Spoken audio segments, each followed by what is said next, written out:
Bonjour à toutes et tous, vous écoutez First Print, votre podcast comics préféré pour une nouvelle émission du format SuperFriends, de l'émission qui va à la rencontre des personnes qui font vivre la pop culture et la culture comics par leur travail. Et je crois bien que c'est la 3e fois que l'on aura le plaisir de retrouver Bryan Talbot dans cet épisode qui nous fait sa visite annuelle en France à l'occasion de la sortie non pas d'un nouvel album de Granville, mais de sa préquelle, les Carnets de Stamford Hawksmoor. Donc un récit qui se situe dans l'univers des 5 albums précédemment publiés aux éditions Delirium. On va pouvoir vous parler de tout ça, mais aussi d'un autre album qui est sorti un peu plus tôt dans l'année qui s'appelle L'histoire d'un vilain rat. Donc le générique se lance et je vous laisse en compagnie une nouvelle fois de Bryan après ce générique.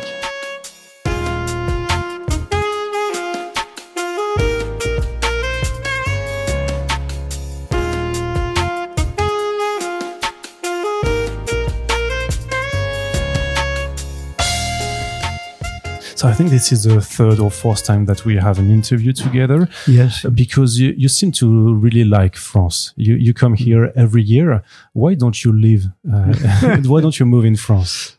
I don't know. I like to stay near family. Getting old a bit, I suppose.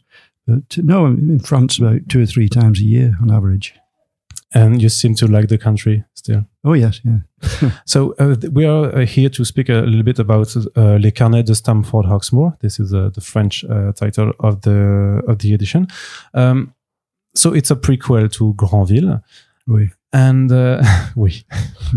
And so, but Granville was born almost 20 years ago now. Mm. So did you think when you started creating this whole universe that you would still be doing stories in that universe 20 years later? Well, no. The first story, it was just a histoire complète. It was a one-off story. It was only when I was finishing that I realised I had such fun writing it, and I liked the characters and the situation. I thought I wouldn't mind writing some more. So I wrote the second one, and by the time I'd finished the script for the second one, I already had ideas. I knew what I wanted to do for the 3rd, 4th and 5th. So from the very second story, there's the seeds of what's going to happen in the following stories are there. But as for this prequel, well, I finished, I think it was 2017, something like that. I finished the artwork on the last Granville. I thought, well, that's it. Because it's nice to go out on a high note. I think that was the best story, and it was the biggest story, and it wrapped up a lot of loose ends, And I thought, right, that's it. That's the end of the Granville stories. I've done what I wanted to do with them. And then I did 2 or 3 other books. I did the Luther Arkwright, the final volume of that. I did one of Mary's books, which is called Armed with Madness, which is a biography of the last the original surrealist, Leonora Carrington. And then I worked on something else. I can't remember. I also worked on a biography of myself. Yeah, for those of graphic novel. With J.D. Herlock.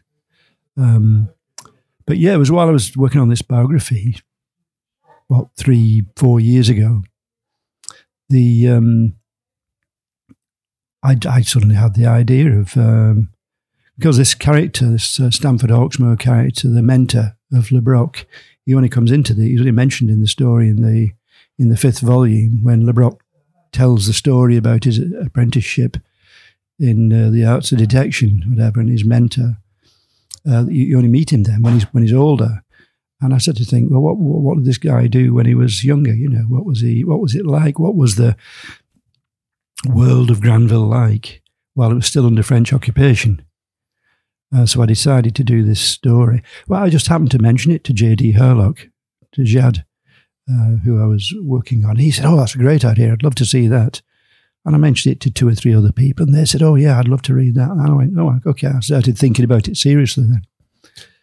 And, yeah, sorry. So it means, no, but it really means that when you created Stamford in Granville, you didn't have any idea of his background at that time. It came later on. That's it? Yeah, that's right. That's right. And the story, the Carnet, Stamford Hawksmoor, is set on the dying days of the French occupation of Britain. So it's the days leading up to the French leaving British soil. And do you remember at what point? So you said you mentioned you talked with your co-writer on your autobiography, but when did you have like a story for this character? Because I get that you had the idea, but there's also the time that you have to maybe just look for a good story. Oh yeah, I spent about a year thinking about it. You know, I tend to work at night till about 8 o'clock at night drawing, and then I stop about 8. We usually eat about 9, and that hour I usually spend working on writing projects. You know, so every night for a year, I was working with mind maps and stuff like this, and trying to think of get new ideas and arrange, build a story. And one of the starting points was I remembered this idea I had for an opening scene 20 odd years ago. Some 20 years ago, when I was in about 88 or 89. It was while I was doing the UK signing tour for Luther Arkwright. Did it over about three months, somewhere different every weekend. And I was doing a signing. It was the first time I'd been to Suffolk, doing a signing at a place, a comic store in Suffolk. And I was just looking at this. It's incredibly flat landscape there. And the train was going past field after field of these ploughed furrows, and it was cold. It was a chilly morning. It was a slight mist, and I suddenly just had this idea of this guy walking along. Comic starting with a guy walking through these fields, and then getting out a Walkman, Sony Walkman, which were popular then, and putting his headphones on and listening to it, and you think he's listening to some nice music, and then he puts this shotgun he's had on his back, he puts it in his mouth and shoots himself. And I thought, that's a great opening for a story, I think. And I thought, well, why? I could use it for this Granville story. Why not? All I needed to do was make it a bit more, retro. Instead of a Sony Walkman, it's a wind-up phonograph, a wax cylinder phonograph. And basically, that was it. Upgrade and put the guy in period costume. And it is fascinating that some idea that you thought of like more than 20 years ago in a train would end up in a story, and also that you didn't use it, because it's still a great opening for any story, but you still didn't use it for any of the Granville book before. No. I think most stories I've worked on, I've thought, I wonder if I can get this scene in there, and I've not been able to. Because sometimes, you get great ideas for scenes, and it's just hard to shoehorn them into the story without it seeming wrong, without seeming forced. And still, you were plunging back into the Granville universe. So was it harder to create like this whole story? While thinking also that you had already pre-existing character that you have to fit in if you want to make callbacks for the Granville readers. Was it hard to do this thing in a very cohesive way? No, they all sort of came in naturally, because I was thinking, well, what happened? It was 23 years before Granville. So yes, in this story you see how he meets Quimby Quayle and how he starts working for Scotland Yard. And you see, in the Granville story, Stamford Hawksmoor, in the flashback, he's got this incredibly stupid trainee. He's working on Stotson, who later becomes the chief of police there, in the world of Granville. But he's incredibly stupid, this guy's still stupid when he's grown up. And you find out in this story that his father was Stamford Hawksmoor's best friend, and he said, "Oh, my son wants to be a detective. When he joins, will you take him under your wing?" And he agrees to do that. So there's little things like that. I mean, it does, I think, immeasurably enriches the Granville story by doing things like that. Especially with one of the villain of this story, who happens to be the main villain of one of the other Granville stories. So. Yeah, and I thought, well, readers are going to think, if this is Mastock, how's he going to? You can't capture him because he's still at large. He's still operating in the world of Granville. So I worked out a way to come around that. I worked my way around that in the story, I think, quite well. And someone might think that it was like premeditated, like years and years before, that you had always this idea in the back of your head, but it just came out while you were putting all the plots and lines. Yeah, so what I really wanted to do was write, sort of old-fashioned detective stories, an inquiry. So it's an ongoing inquiry. So you find one leads somewhere, it leads somewhere else, and bits of deduction, sort of Sherlock Holmes type deduction he uses. But yeah, so it's very because it is in the past. It's very different in atmosphere from the Granville stories. It's where the Granville stories are in an imaginary Belle Epoque, with lots of Art Nouveau and sort of costume fashions, Edwardian fashions. This is very, very Victorian, with and it's all set in London as opposed to Paris. So it's all, it's before the steam revolution. So it's all hansom cabs and, foggy cobbled streets and very sort of Sherlock Holmes sort of atmosphere. So to emphasize this, it's not computer colored like the Granville stories. It's all done in watercolors, and which I then sort of tinted sepia on computer, so they resemble old photographs. So, but you mean that because I wanted to tackle the artistic approach that you had, that is really astounding. It's really beautiful what you have done. But for the coloring part, so you said how if it's colored in sepia by computer, in what color did you do the coloring at first? It's black. Just black and white. It's a aquarelle lamp black. It's called the color. Because it's easier to do washes and things with black, I find. So I did it all in sort of grey tones, and then just on computer, it's quite simple just to change the colour values and put it into sepia. And was it like something that was like a challenge for you to go to watercoloring after years of working digitally on the coloring side? Because I guess you have less.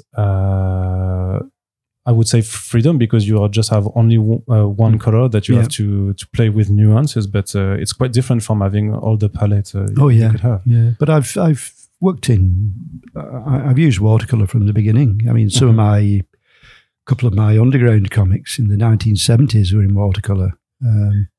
Tale of One Bad Rat, all the coloring in that is watercolor. So yeah, it's something I've never stopped using.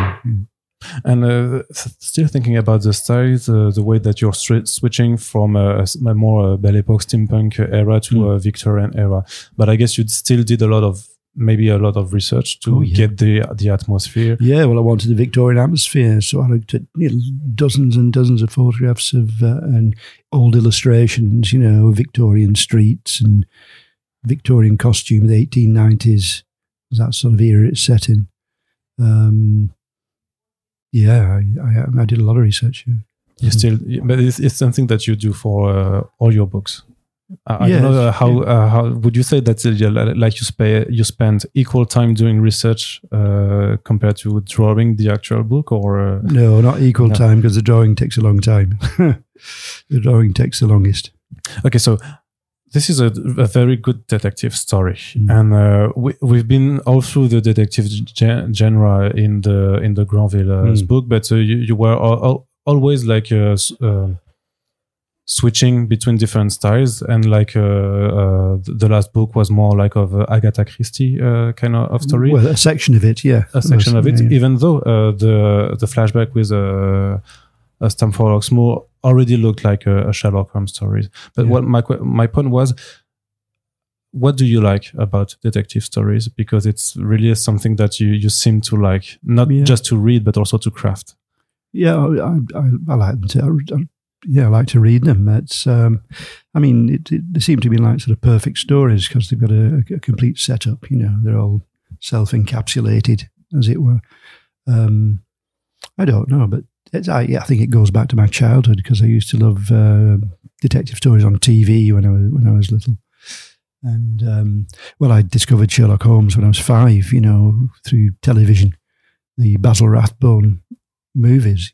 Isn't it a little bit too early for a child?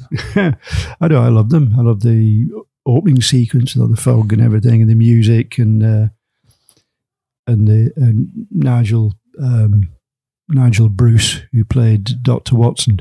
I know it is a bit of a caricature of what Dr. Watson's like in the Sherlock Holmes stories, but I used to love him when I was a child. He was like a favourite uncle, But yeah, so I got into them pretty early on. When I was about 11 or 12, I read all the original Sherlock Holmes stories. And then when I was about 16, I discovered the Raymond Chandler I don't know him. Raymond Chandler, he was he wrote all the Philip Marlowe books, detective stories like, Farewell, My Lovely, and The Big Sleep, and things like these classic American detective stories. And do you have one style that you prefer? Is it like Holmes that you prefer? Or? No, any sort of detective story. There's some stories that they're not sort of billed, they're not described as detective stories as such, but they are in essence. What am I thinking of? I'm thinking of things like The Crow Road by Ian Banks, which is it's a story about family and discovering family history. But the way he set it up, it's like a detective story. This young guy who's about 18 or something. It starts off with his grandmother's funeral. In fact, the first line of the book is, "It was the day my grandmother exploded." It's a brilliant opening line. But then, he tells there's a scene, a flashback, and his grandmother calls him to her and said, "Look, I never knew what happened to your Uncle Rory. He went missing. I want you to find out what happened to him." So it's like a client coming into a detective's office and saying, "Our sister's missing. I want you to find her." So he sets off on this quest. This it's an investigation, which leads him to the truth eventually. So there's point is there's some stories that aren't described as detective stories, but they are basically. And so, how do you write a good detective story? Because you have to entertain the reader with a mystery, and in this, it's quite a very big book. It's 185 pages, something like that. And there's a lot of subplots, different plots that are all intertwined into one big story. So how did you craft it? Well, the structure's incredibly important. How you build these things and how you foreshadow things. You plant seeds in the story that will come to fruition later, so that nothing should seem like it's just comes out of thin air, Everything has to have a reason for it to happen. And it has to, the facts have to be revealed at exactly the right moment in the story as they go along, So, that's the only thing I can think to say about that. But, the structure and where you foreshadow events. And I was thinking in more technical way, like, do you have also a notebook, like Stamford? Or did you have something on the walls with lines and dots and? No, I always do structure on big sheets of paper taped together, and I do it by scene, and I build it up. And usually I go through lots of drafts of that. I go through one. By the time I've finished, it's full of arrows and notes and things, and I'll have to put that to one side and sort of do it fresh, using that as a guide, and until I end up with sort of rock solid structure. But I always have folders and folders of notes, and I arrange them in the right order. So I arrange them in sections. So I have notes for one chapter, notes for the next chapter, notes for the next chapter. And do you have a proofreader? I don't know if if you give your scripts to Mary, your wife, so she can tell you if that fits. There's no plot holes or. Yeah, Mary's always been my first reader. So every time I finish the script, I'll send it to Mary, and Mary will read through and give her opinions on bits of it. And then I have friends, like about 4 or 5 friends, who I'll then send it to, and they'll give it a read through. Usually they don't add anything. They just sort of say, yeah, it's good, or whatever. And so you also like to, like you said, like to give clues sometimes in terms of some elements that you can use later. Yeah. But there's something also you can cheat with the reader, that it's mostly the sound. Because at some point, Stamford know that someone was involved because of his accent or his fake accent, but it's not something that we can know. No, that's right, So is that maybe the freedom you give yourself to also still be the leader of the story and not have a reader guess anything? You hide certain facts from them. I mean, Hawksmoor doesn't tell the reader he knows this at such a point, but you find out later, so it's a surprise to the reader, and it's also it adds to his character, I think. Okay, so you mentioned also the political context of the story, because we are on the dawn of the independence of England. And last year you mentioned that this was also a story that would talk a little bit about Brexit, because you tackled the issue of nationalism. But the people that are nationalists here are willing to give the independence back from the England. And I don't see, but I'm not a politician per se, but I don't see quite the I would say like how it would compare to Brexit, because it doesn't seem to me that it was exactly the same thing. Like Brexit was the will to be out of an alliance, I'd say, whereas here it's to be liberated from a colonialism empire. Yeah, well, it was obviously Brexit's not mentioned because it's a different world and everything, but it's about the parting of ways, sort of thing. It's about the French influence leaving Britain. So it's sort of tinged with sort of post-Brexit sadness, because Brexit, let's face it, was a complete disaster, And well, I don't know, because I haven't lived it. It was, I can't remember the percentage of people who voted, but I think it was about 60% or something like that.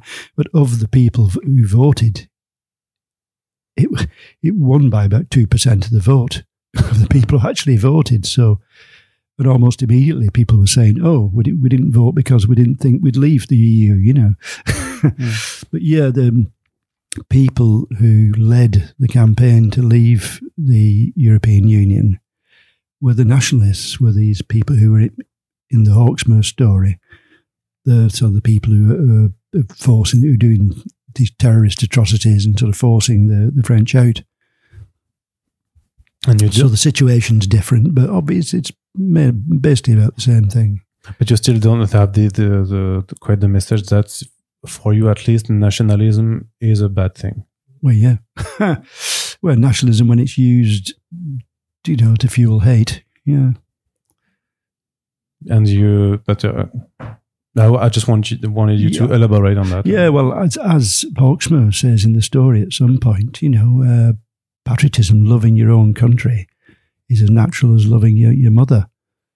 But to use that as a reason to hate and to injure and to make life worse for other people is beyond the pale. It's horrendous. And you seem also to tackle but it's just on one page when they're speaking about putting out a statue of Napoleon, that you are tackling the so-called cancel culture, but it really seems like like Stamford just think about one side and the other and answers very quickly to the answer. So because for you it's not really an issue. No, no, I think it's crazy. the right and nationalists they'll say cancel culture is a real evil thing, it's a bad thing and everything. And then they'll do it themselves. I mean, look what Trump's doing in America at the moment. He's censoring museums, he's censoring the arts, he's doing that. So cancel culture is okay when they do it. You know, cancel culture is a stupid word, anyway, a stupid phrase. But, I mean, yeah, not talking about somebody and not using somebody because they've done something seems to be okay if you're if it's yours. if you're doing it, if somebody else is doing it, it's bad. Yeah, but it's quite amazing because I guess you had the idea maybe of this scene because we were speaking about putting up statues like 5 years ago. Oh yeah, but now, right. yeah, like you said, we are speaking about literally a president of the United States trying to censor museums. Yeah. Do you think that the reality is now going way too fast for fiction to picture it? Yeah, I mean, I hate it. I hate living in a bad science fiction novel. You know, I mean, it's if you'd have written about Trump and what he's doing now in America and the state of the world 20 years ago, you go, no, that never happened. Oh, that'd be stupid. You know, that's a crazy idea, but it's happening in reality now. And does it give you ideas to new books? That would be set either in Granville or another universe. No. What it does, it informs the story you're working on at the time. It doesn't give you an idea for a new story, I don't think. It doesn't give me an idea for a new story. But while I'm writing a story, I reflect things that are going on in the real world in the story. Okay. So last year you mentioned that maybe after this book you would tackle like short stories, the Stamford Hawksmoor mysteries. Is it still something that you are working on? Or yes, I've written two. Okay, so that's one more than last year. Yeah, and I'm halfway through a third one. Which the first one actually turned out to be longer. It turned out to be something like 60 pages. So I perhaps put it out in 2 parts. Yeah, because I remember that the goal was to do like single issues. Like comics, yeah. Like comics. So I might put the first one in 2 parts. The second one is 25 pages, so I did it with that one. And I think this third one's going to be a long one as well. So is it hard to restrain yourself? Yeah, to just write you get short ideas stories? and you think, oh, I'll have to develop this bit, you know, because it's interesting. But I mean, what I have to do now is find a publisher who does comics who'll take it on, because the publishers who do Hawksmoor and in Britain, my outright books and things like that, they don't do comic books. Yeah, they just do like graphic novels. They don't do pamphlets. Yeah. So, I'm going to start approaching comic publishers, but I mean, there's no rush because I'm only halfway through drawing Mary's next book. Oh, so yeah. Which is a biography of Mary Wollstonecraft. You know, the sort of she's a bit like an English equivalent of Olympe de Gouges. Okay. And she's the mother of Mary Shelley, who wrote Frankenstein. Mm-hmm. So it's an interesting character. Okay. And so I wanted also to speak just a few words about the story of One Bad Rat that came out in France also at the beginning of the year. Also a fantastic graphic novel. But and I noticed that in the postface, I guess you were speaking about your own childhood and that you were happy not to have the childhood that your character has. And I was wondering, like, did you have to speak with abused people to craft the story and to try to get right how she would be feeling? Yeah, while I was working on it, because at first I just did it through research. You know, I read a lot of books, psychological books on the after effects of child sexual abuse. A book that was particularly good was one that had chapters and chapters, transcripts of child abuse survivors talking about their own experiences, which was great. So it meant I could paraphrase them. I could have, I could put their words in Helen's mouth. So she's speaking for them, But as soon as I started, about a year or so before it came out, a couple of years before it came out, in an interview or something, I said, I'm working on something on child abuse. After that, people I knew, people I'd known for years, or comic fans at festivals, they'd come up to me and said, "Oh, I was abused," and they'd talk to me about their experiences. So yes, I did, but not originally, but while I was working on it. It's surprising. I mean, some people like I've known for years, they sat down and they said, "Can I talk to you? I was abused," and they tell me the story, And also the story, it's maybe one of the most realistic stories that you've put out. Oh yeah. But we still have a fantasy element at that point because the rat dies but still lives on afterwards. Yeah, well, the idea about that is nothing sort of magic about it. Or no, it's more in our mind. Yeah, but it's about imagination. That book. Yeah, but I was wanting to know if that's something that you had in mind right at the beginning, or that it came out while writing the story. I think it came out while I was writing it. Giant rats. Yeah, because you still think that maybe imagination is one of the most powerful thing that might help you through going through hard stuff. Yeah. Yes, I do. And one last question, because also in the French edition, we've got a foreword that was written for the re-edition of the book, but maybe 15 years after the first publication. And while I was reading it, I think it was written just for the Delirium public edition. No, but there's another one. Oh yeah, for a postscript. Yeah, Sorry. It was 15 years after the first publication, and and here in France we are now 30 years after the first publication, and it still seemed to me that nothing had changed about how we tackle these issues, how there's a lack of representation in comics or even in art forms. And it was really shocking that still nothing seems to have changed 30 years after the publication. Are you coming back? Okay, right. Sorry, yeah. No, so okay. So Lauren was just leaving. So yeah, sure, he's coming back. No. So my question was it's striking to me. It seems like nothing has changed from the time that you published, from the time you did One Bad Rat since to today. I think it's a bit easier for kids who have been abused to talk about it now, because back then nobody, they didn't talk about it because it wasn't mentioned. It wasn't talked about in the media very much. It was, and they had the impression that these things just happened to themselves. I think now, I think kids realise that this is happening, and it's not complete fantasy. If they talk about it, they were just afraid in the past that if they told somebody what was happening, they say, "Oh, that can't be happening. That doesn't happen." Okay, thank you very much for your time, Bryan. Okay, it's still a pleasure to have this annual speak with you. Thank you.